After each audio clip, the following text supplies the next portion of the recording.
Hello and welcome back. Today is November 13th, 2024, and we are reading Chapter 7 of Lirael by Garth Nix. And hopefully today will be a much easier day of editing and uploading and computer wizardry in general. Yesterday, I could not get my computer to save the video that I made of Chapter 6, and I realized it was because my storage was full. Making all these new videos in 4K as opposed to 1080p makes for much larger files. And although everything is in the cloud,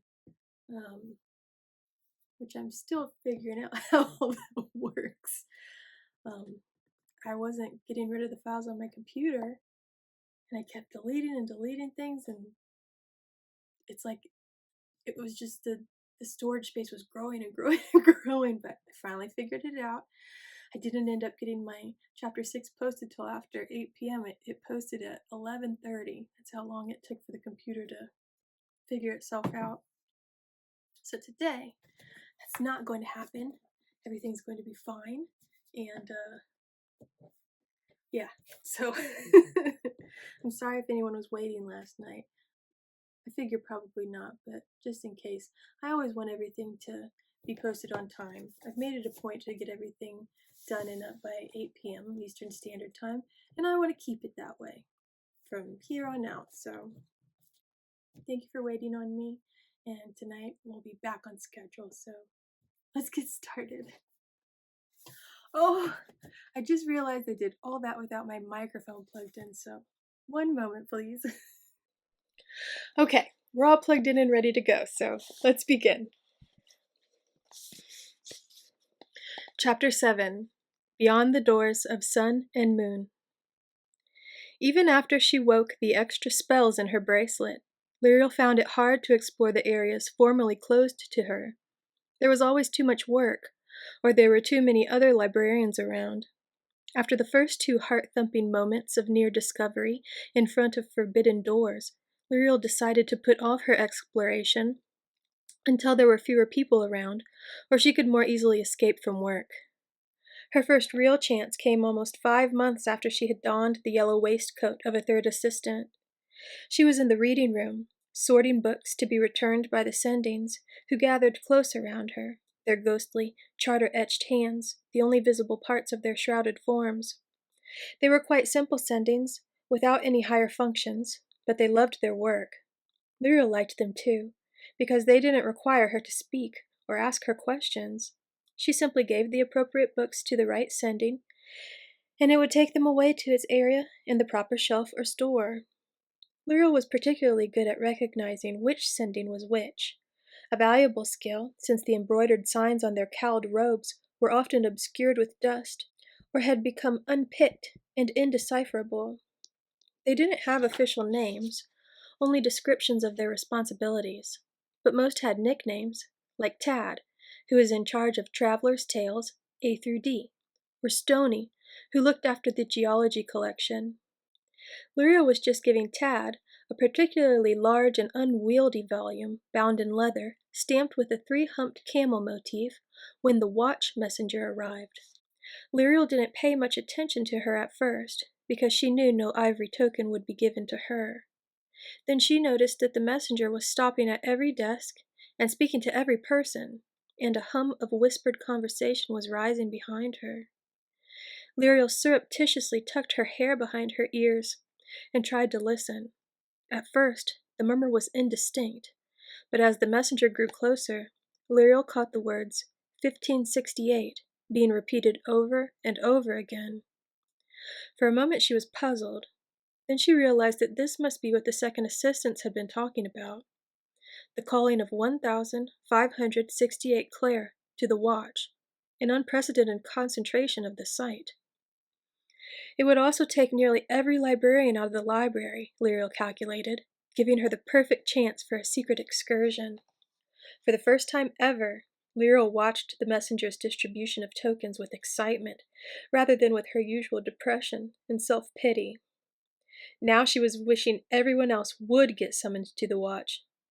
Trying not to look too obvious, Lirael even wandered around the other side of the desk to see if anyone had been missed. No one had. Lirael found it strangely hard to breathe as she waited to see if anyone would remember to tell her to do something or not to. But none of the librarians with whom she usually worked were here. Imshi was not to be seen. Lirael guessed the messenger had met her on the way and had already given her a token. She willed them all to go and started to sort her books with a concentrated ferocity, as if she didn't care what happened around her. The sendings approved, moving faster themselves as each one took its stack of books and another moved into place. Finally, the last bright waistcoat gleamed in the doorway and was gone. More than 50 librarians disposed of in less than 5 minutes. Lirael smiled and put the last book down with a definite snap, disappointing the sending, who was waiting for a full load. 10 minutes later, to allow for stragglers, she headed down the main spiral. There was a door about a half-mile down, well into the old levels, a particular favorite that she wanted to investigate first. It had a bright sunburst emblem upon its otherwise unremarkable wooden surface, a golden disc with rays that spread from top to bottom. Of course, there was also a red rope across it, secured at either end with wax seals bearing the book and sword symbol of the chief librarian. Lirael had long since worked out how to deal with this particular annoyance. She drew a short piece of wire with 2 wooden handles from her waistcoat pocket and held it near her mouth. Then she spoke 3 charter marks, a simple charm to heat metal. With the wire momentarily red hot, she quickly sliced the seals away and hid them in the rope in a nearby hole in the passage wall, away from the light. Then came the real test. Would the door open to her bracelet, or would it need the last 2 spells she couldn't figure out? Holding her wrist as she'd been taught, she waved her bracelet in front of the door. Emeralds flashed, breaking through the cloaking spell she'd put upon them, and the door swung open without a sound. Lirael stepped through, and the door slowly shut behind her. She found herself in a short corridor and was momentarily disoriented by the bright light at the other end. Surely this passage couldn't lead outside. She was in the heart of the mountain, thousands of feet underground. Blinking against the light, she walked forward, one hand on the hilt of her dagger, the other one on the clockwork emergency mouse. The corridor didn't lead outside, but Lirael saw how she had been misled. It opened out into a vast chamber, bigger even than the great hall. Charter marks as bright as the sun shone in the distant ceiling, hundreds of feet above. A huge oak tree filled the center of the room, in full summer leaf, its spreading branches shading a serpentine pool. And everywhere, throughout the cavern, there were flowers, red flowers. Lirael bent down and picked one, uncertain if it was some sort of illusion, but it was real enough. She felt no magic, just the crisp stalk under her fingers, a red daisy in full bloom. Lirael sniffed it and sneezed as the pollen went up her nose. Only then did she realize how quiet it was. This huge cavern might mimic the outside world, but the air was too still. There was no breeze and no sound, no birds, no bees happily at work amid the pollen, no small animals drinking at the pool. There was nothing living, save the flowers in the tree, and the lights above gave no warmth, unlike the sun. This place was the same temperature as the rest of the Clare's inhabited realm, and had the same mild humidity, from the moist heat distributed via the huge network of pipes that brought superheated water from the geysers and steam plumes far, far below. Lovely as it was a bit disappointing. Lirael wondered if this was all there was to find on her first expedition. Then she saw that there was another door, a latticed gate, rather, on the far side of the cavern. It took her 10 minutes to walk across, longer than she would have thought. But she tried not to tread on too many flowers, and she gave the tree and the pool a very wide berth, just in case. The gate barred the way to another corridor, one that went into darkness rather than light. The gate, a simple metal grille, had the emblem of a silver moon upon it rather than a sun. A crescent moon, with much sharper and longer points than could be considered usual or aesthetically pleasing. Lirael looked through the gate to the passage beyond. For some reason, it made her think about the whistle on her waistcoat and things grabbing her arms. The whistle would be useless here anyway, and the mouse too, Lirael suddenly realized, since there was no one currently in the reading room to hear its squeaked alarm. But aside from unknown dangers, there was no obvious reason not to try the gate, at least. Lirael waved her arm, and once again the emeralds flashed, but the gate didn't open. She let her hand fall, tucked her hair back out of her eyes, and frowned. Clearly this was a gate that answered only to the higher spells. Then she heard a click, and the right-hand leaf of the gate slowly swung open, barely wide enough for Lirael to squeeze through. To make it harder, the crescent moon protruded into the open space, the sharp points level with where Lirael's neck and groin would be. She looked at the narrow way and thought about it. What if there was something horrible beyond? But then again, what did she have to lose? Fear and curiosity fought inside her for a moment. Curiosity won. Acting on the latter impulse, Lirael took the mouse from her pocket and put it down amongst the flowers. If something did go wrong beyond the gate, she could scream out the activating charter mark, and off it would go, taking its own devious mouse ways to the reading room. Even if it was too late to save Lirael, it might be a useful warning to the others. According to her superiors and co-workers, it was not uncommon for librarians to lay down their lives for the benefit of the Clare as a whole, either in dangerous research, simple overwork, or action against previously unknown dangers discovered in the library's collection. Lirael believed this principle of self-sacrifice was particularly appropriate to herself, since the rest of the Clare had the sight, and so needed to be alive much more than she did. After placing the mouse, Lirael drew her dagger and slipped through the partly open gate.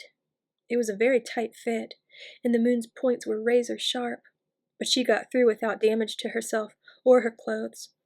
It did not occur to her that a grown man or woman would not be able to pass. The corridor was very dark, so Lirael spoke a simple charter spell for light, letting it flow into her dagger. Then she held the blade up in front of her like a lantern, only not as bright. Either she'd muffed the spell a little, or something was damping it. Besides being dark, the corridor, evidently not connected to the Clare's geothermal pipes, was also cold. Dust rose as Lirael walked, swirling around in strange patterns that Lirael thought might almost be charter marks, ones she didn't know. Beyond the corridor, there was a small rectangular room. Holding her dagger high, Lirael could see its shadowed corners, crawling with faint charter marks that were so old they'd almost lost their luminescence. The whole room was afloat in magic, strange, ancient charter magic that she didn't understand and was almost afraid of. The marks were remnants of some incredibly old spell, now senile and broken. Whatever the spell had once been, now it was no more than hundreds of disconnected marks fading into the dust. Enough remained of the spell to make Lirael even more uneasy. There were marks of binding and imprisonment floating there, of warding and warning. Even in its broken form, the spell was trying to fulfill its purpose. Worse than that, Lirael realized that though the marks were very old, the spell had not simply faded, as she first thought. It had been broken only recently, within weeks, or perhaps months. In the middle of the room, there was a low table of black, glassy stone, a single slab, reminiscent of an altar. It, too, was covered in the remnants of some mighty charm or spell. Charter marks washed across its smooth surface, forever seeking connection to some master charter mark that would draw them all together. But that mark was no longer there. There were 7 small plinths on the table, lined up in a row. They were carved of some sort of luminous white bone, and all were empty, save one. The third from the left had a small model or statuette upon it. Lirael hesitated. She couldn't quite make out what it was, but she didn't want to get any closer. Not without knowing more about the spells that had been broken here. She stood there for some time, watching the marks and listening, but nothing changed, and the room was totally silent. One more step forward, Lirael reasoned, wouldn't make a difference. She would see what was on the third plinth, and then withdraw. She stepped closer and raised her light. As soon as her foot landed, she knew she'd made a mistake. The floor felt strange, unsteady under her. Then there was a terrible crack, and both feet suddenly went right through the panel of dark glass she had mistaken for more of the floor.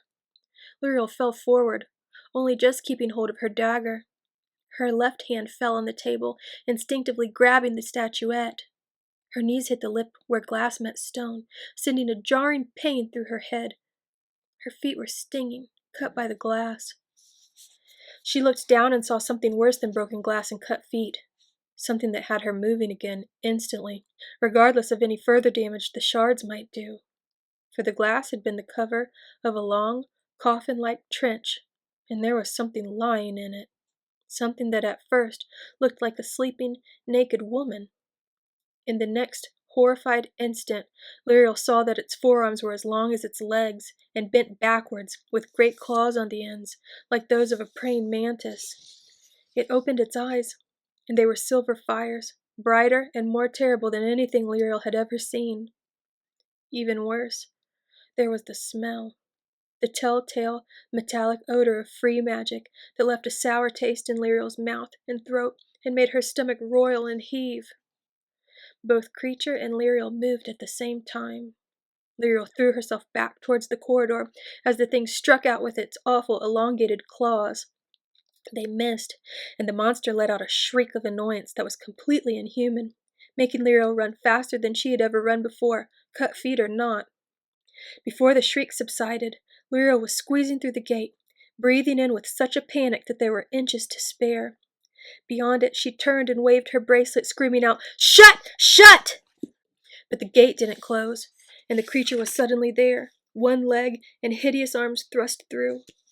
For a moment, Lirael thought it wouldn't be able to pass the sharp points of the moon, but it suddenly thinned and grew taller, its body as malleable as soft clay. Its silver eyes sparkled, and it opened a mouth full of silver-spined teeth to lick its lips with a gray tongue that was striped yellow like a leech. Lirael didn't stay to watch. She forgot the emergency mouse. She forgot about staying away from the pool and the tree. She just ran in an absolutely straight line, crashing through the flowers, daisy petals exploding in a cloud around her. On and on she ran, thinking that at any moment a hooked claw would bring her down. She didn't slow at the outer corridor and slid to a stop only just in time to avoid smashing into the door. There, she waved her bracelet and slipped through before it opened more than a crack, stripping all the buttons from her waistcoat. On the other side, she waved her bracelet again, watching the open doorway with wide-eyed, sick anticipation of a calf watching an approaching wolf. The door stopped opening and slowly began to close again. Lirael sighed and fell to her knees, feeling as if she were going to vomit. She shut her eyes for a moment and heard a snick that was not the shutting of the door. Her eyes flashed open, and she saw a curving, insectile hook, as long as her hand, thrust through a finger-width gap. Then another followed it, and the door began to open. Lirael's mouth went to her whistle, and its shrill cry echoed up and down the spiral. But there was no one to hear it, and when her hand went to the mouse pocket, it found a strange statuette of soft stone, not the familiar silver body of the mouse. The door shuddered, and the gap increased, the creature clearly winning against the spell that tried to keep it shut. Lirael stared at it, unable to think of what to do next. She frantically glanced up and down the corridor, as if some unlooked-for help might come. But none did come, and she could only think that whatever that thing was, it must not be let out into the main spiral. The words of the librarians telling her of self-sacrifice came back to her, as did her depressed climb up the Starmount stairs only a few months before. Now that death seemed likely, she realized how much she wanted to stay alive. Even so, Lirael knew what must be done. She drew herself up and reached into the charter. There, in the endless flow, she drew out all the marks she knew for breaking and blasting, for fire and destruction, for blocking, barring, and locking. They came into her mind in a flood, brighter and more blinding than any light, so strong that she could barely weave them into a spell. But somehow she ordered them as she wished, and linked them together with a single master mark, one of great power that she'd never before dared to use. With the spell ready, pent up inside her by will alone, Lirael did the bravest thing she had ever done. She touched the door with one hand, the creature's hook with the other, and spoke the master charter mark to cast the spell. And that is the end of chapter 7. Woohoo! She's doing magic. Very cool. Okay. I will post chapter 8 tomorrow evening at 8 p.m. Eastern Standard Time. Fingers crossed. And if you enjoyed that reading, I would love it if you would like, subscribe, and comment. And I don't know what else I'm going to do tonight. Oh, yes, I do. I'm going to make more books. That's what I'm going to do. If you didn't see already, a few videos back, I posted a little announcement about my new Etsy shop, maymymagicmanifest.etsy.com, and I am going to be posting a new book on there, a new listing every day from here on out, so take a look. There are so many beautiful papers that I've made that I am using as book covers for notebooks. Anyways, thank you so much for listening. I hope you have a wonderful rest of your evening, and until tomorrow, take care and may your magic manifest. Bye.